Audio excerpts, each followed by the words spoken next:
जैसे मिसाल के तौर पे मैंने दुनिया का बहुत ज़्यादा ट्रैवल किया है, बहुत सारी कंट्रीज़ में गया हूँ और बहुत सारी कंट्रीज़ में तो बहुत दफ़ा गया हूँ।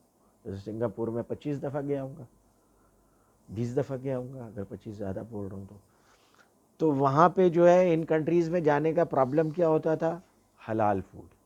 ठीक है, हलाल फूड फाइंड आउट करना डिफ़िकल्ट होता है। सिंगापुर में तो फिर भी ईज़ियर है, अमेरिका में और यूरोप के बहुत सारे कंट्रीज़ में हलाल फूड फाइंड आउट करना इज़ डिफ़िकल्ट, पर्टिकुलरली अगर आप दूसरी सिटीज़ में चले जाएँ, मेन सिटीज़ से हट करके। अच्छा, तो सिंगापुर में लोगों को पता था कि भाई ये जो पाकिस्तान का एमडी आता है तो इसको हलाल फूड चाहिए, तो वो मेरे लिए कोई सब्ज़ी वब्ज़ी का इंतज़ाम रखते थे, या उनको पता था मैं फ़िश खा लेता हूँ तो फ़िश वगैरह रखते थे। और उन जगहों पे सबसे सेफ़ चीज़ होती है सुशी। पता है ना सुशी क्या होता है?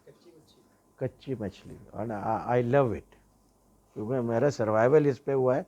तो सुशी मुझे बहुत अच्छी लगती है। कभी कभी मैं जाता हूँ ये जो आवारी में और इसमें है ना, पीसी में,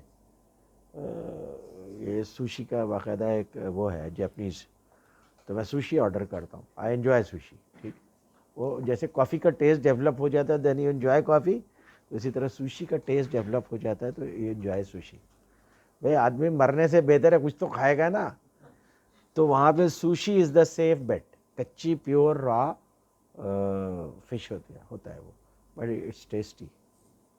आप उसका जो जिसमें आप डिप करके खाते हैं उसका नहीं पता मुझे कि वो हलाल होता है या नहीं होता, ठीक है, because that is Japanese, but fish is हलाल।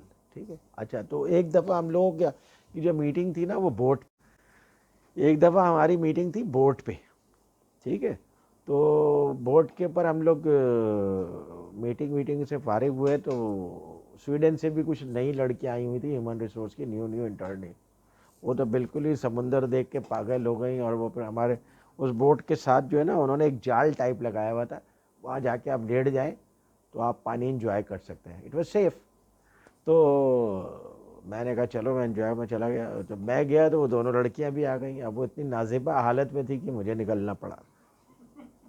तो ये सब चीज़ें जो है ना आपको देखने को मिलती हैं।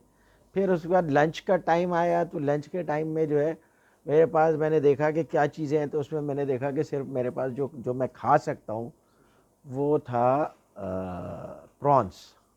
ठीक है, बाज़ मुसलमान प्रॉन्स भी नहीं खाते, लेकिन मैं इतना बड़ा मुसलमान नहीं हूँ। ठीक है, मैं प्रॉन्स खाने को ठीक समझता हूँ। तो प्रॉन्स, मैंने प्रॉन्स, वो थे जम्बू प्रॉन्स, बहुत बड़े बड़े। तो मैंने 3 खाए होंगे, मेरा पेट बिल्कुल भर गया। तो मैंने कहा चलो शुक्र है हलाल चीज़ मिली है मुझे। उसके बाद अगले दिन मुझे सिंगापुर का एमडी कह रहा है कल तुम क्या खा रहे थे? मैंने कहा मैं प्रॉन्स खा रहा था, प्रॉन्स हम लोग खा लेते हैं, वो ठीक है हमारे लिए। उसने कहा कि तुम्हें पता है ये प्रॉन्स कैसे प्रोड्यूस होते हैं? मैंने कहा नहीं। उसने कहा जब ये बिल्कुल छोटे होते हैं, बच्चे होते हैं, तो इनको अल्कोहल में डाल दिया जाता है, शराब में डाल दिया जाता है, वही पी करके वो बड़े होते हैं इतने बड़े, और इनको कहते भी ड्रंकन प्रॉन्स हैं। मैंने कहा कि यार मुर्गी भी, मैंने फिर कयास किया कि मुर्गी भी पता नहीं क्या कचरा वचरा क्या कुछ खाती है, तो मुर्गी हलाल है तो वो प्रॉन्स भी हलाल है इंशाल्लाह। ठीक है।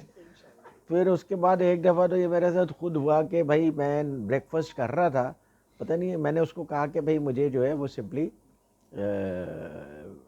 वेजिटेबल ऑयल में अंडे तल करके दे दो, कुक से कहा मैंने नाश्ते के टाइम।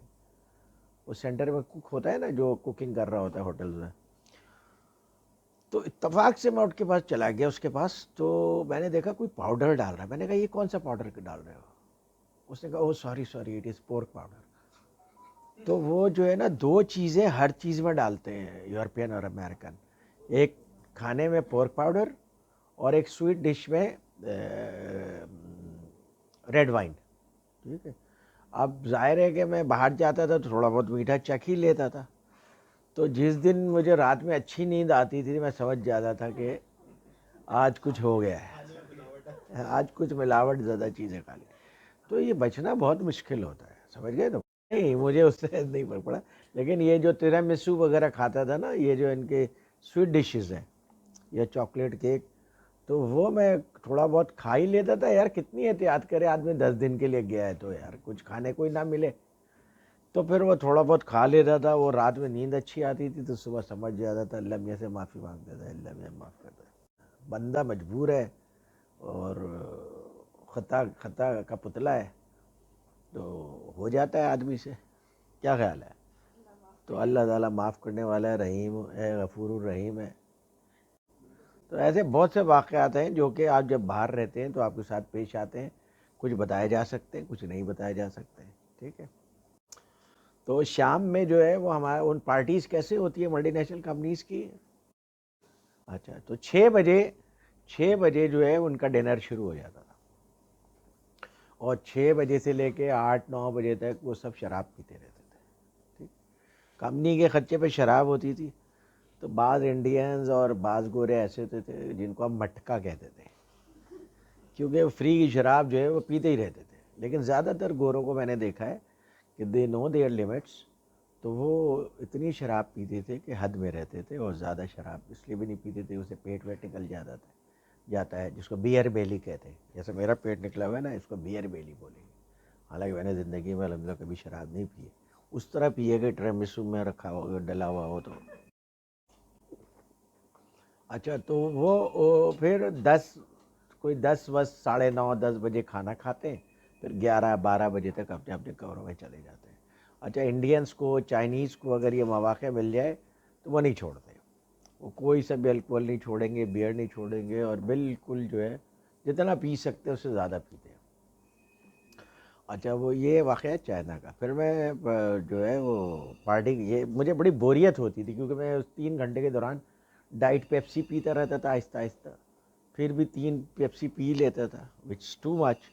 लेकिन क्या करूं भाई, तो थोड़े से सोशली तो आपको ऐसा थोड़ी है कि आप बिल्कुल कोने में जाके बैठ दें, वो भी अच्छा नहीं लगता। क्योंकि वो होता ही इसलिए कि लोग आपस में डिस्कस करें, मकसद उन पार्टीज़ का ही होता है।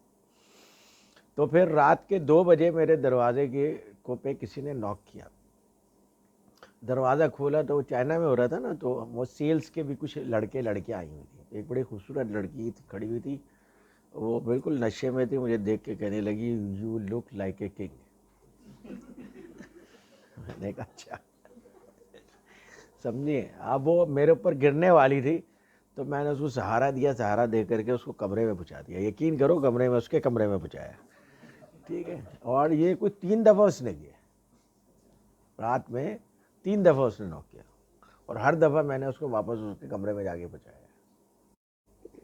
तो इस तरह और बहुत सारी इंटरेस्टिंग चीज़ें होती रहती हैं, मतलब बाद में आदमी याद करके हंसता है। हाँ, मैं अक्सर फ्रूट ही खाता था। तो सबसे ज़्यादा मैंने अमेरिका में नहीं, सिंगापुर में, चाइना में, थाईलैंड में, इन कंट्रीज़ में मैंने सुशी ज़्यादा